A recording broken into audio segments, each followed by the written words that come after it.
Welcome to Torah Tuesday. This week we're studying Parashat Noah. We know the story of Noah and how Noah helped actually to save the world. However, it's a little bit more complicated than that. You see, after the story of creation, 10 or so generations later, the world had become really chaotic again. There was selfishness and cruelty, and evil was all over. And so God decided that God had to destroy the world and start again. But all of God's creatures were too important to not continue. So God was to send a flood, a big flood.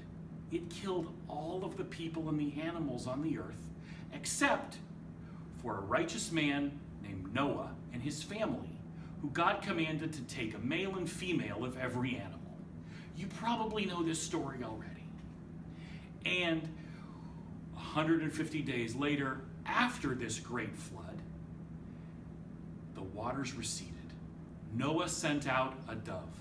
And the dove, as you probably already know, returned with an olive branch, symbolizing that there was no more water all over the earth and that there was dry land and a tree. The dove and the olive branch have become universal symbols of peacefulness. God made a pact with Noah that God would never again destroy the earth, and God sealed that covenant with a rainbow.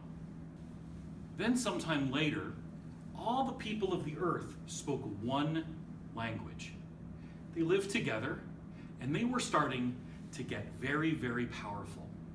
In fact, they created a tower that was to reach to the heavens so that they could take over not just the earth, but the universe, and so that they could be closer to God. God didn't like this. So God spread the people over the earth and created different languages for them to speak. This process in this tower, in this city, is the Tower of Babel, the Tower of Babel. So now we are spread all over the earth, speaking different languages, celebrating living with animals and people that Noah helped to save. 10 generations after Noah comes Abraham, who will become the first Jew when God changes his name to Abraham next week. Okay. I have two things for you to consider this week as we studied Parashat Noah. Question number one. We know that God had to destroy the earth because of the lawlessness and chaos that was found here. And we know God did it with a flood.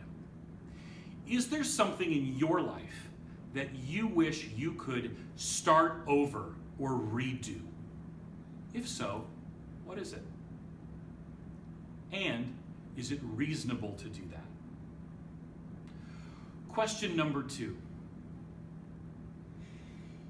In studying the Tower of Babel, which means confusion, by the way, we see that people who speak different languages around the world have trouble communicating.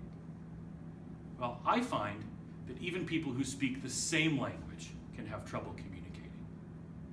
Is there a way that in the way that we listen and in the way that we present ourselves, that we might be able to be better communicators and therefore better listeners and collaborators with each other? Have a great week.